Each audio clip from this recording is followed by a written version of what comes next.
Moving on, turmoil continues in the New Jersey town that has been rocked by a hazing scandal. The superintendent who canceled Sayreville High School's football season is under pressure to resume the program next year.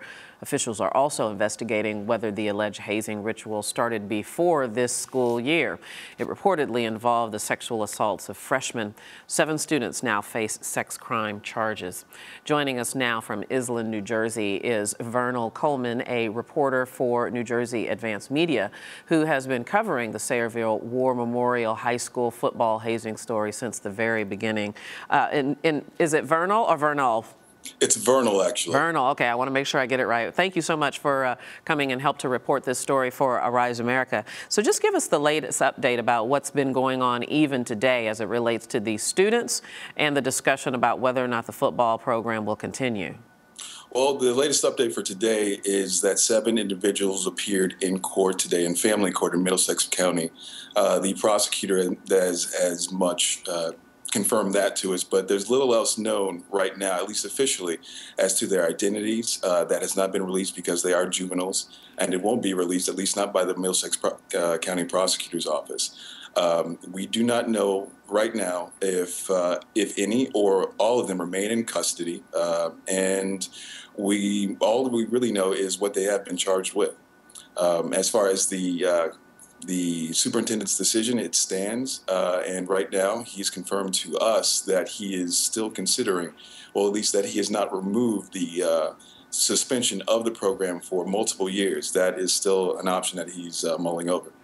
So let's go at this one piece at a time. Let's talk about this community. Tell me a little bit about Sayreville and how important athletics, particularly high school football, is to this community, because the decision to suspend the program this year and perhaps in coming years has proved to be quite controversial.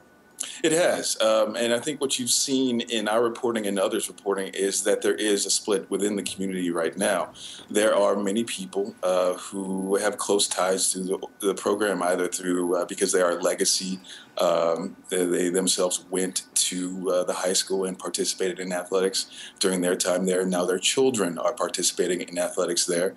And so it's very important. I think what you see on Saturdays and Sundays during the weekends is a very, very a rich tradition of football that runs throughout the town. There are multiple Pee Wee and Pop Warner football teams, and you'll see on the weekends people participating in those, and young children as young as, I think, 10 years old, who have designs on one day playing for Sayreville War Memorial High School and wearing the blue and gray. At the same time, I think maybe it's been a little bit overstated how much this town really loves this football team, or how much life revolves around it. I've met a great many people who simply want to see justice done for the people who are alleged to be victims in this case, but don't necessarily think that the world is crumbling around the town, that the program itself has been suspended. I think one of the big questions that's been asked from the very beginning, first of all, is how long this has been going on. I know the superintendent, Dr. Labby, wants to get to the bottom of that. But also, how could this have been going on without the knowledge of the coach or the coaching staff? What more can you tell us there?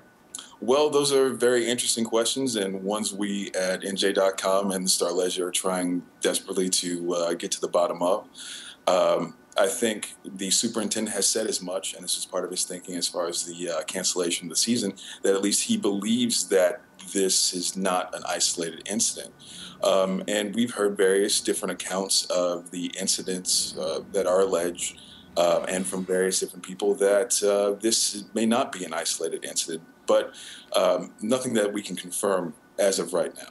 What's the sentiment there in terms of how the prosecutor is handling this case? We know the charges have been brought against these 7 individuals and that they're minors, and so therefore their identities have been hidden. But is there a satisfaction that a pursuit of truth and justice is going on?